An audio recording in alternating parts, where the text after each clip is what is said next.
So, you want to play the Boba Fett leader, but you don't have any Darth Vader or Boba Fett units? Well, this deck should be a decent option for you then. This list has 0 legendary cards in it. However, I wouldn't recommend playing this list if you don't have at least 2 Fett's Fire Sprays. They are currently around $7 each, which isn't too bad, especially when almost everything else in this deck is basically free. I would consider this a tempo deck, and we are playing 8 1-cost cards to try to take advantage of Boba Fett's ability as much as possible. We have 14 unit options for turn 1, but technically we could play Force Choke or No Good to Me Dead on turn 1 as well.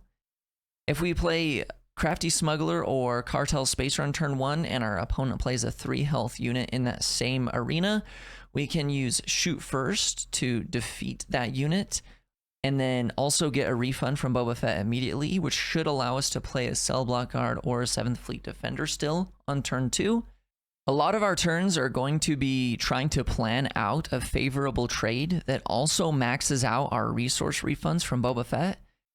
Thanks to Force Choke and Open Fire, we should be able to defeat something with those cards, get a refund, and then be able to attack and play a unit as well, and just keep our tempo really high. Our 5 resource turn could determine the game, like outright, depending on how it all plays out.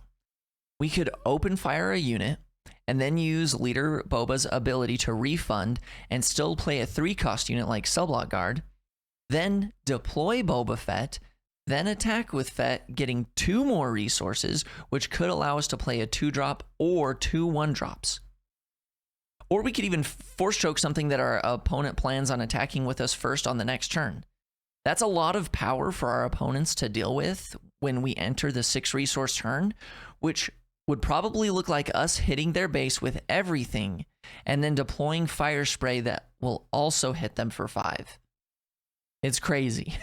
I think what makes this a compelling deck build is the combination of red cards that defeat something when played, which immediately lets you use Boba Fett's effect to get a resource back. And oftentimes in a green Boba Fett deck, you have to make slightly clunkier action sequences to take advantage of the leader's effect, while this build does it much smoother.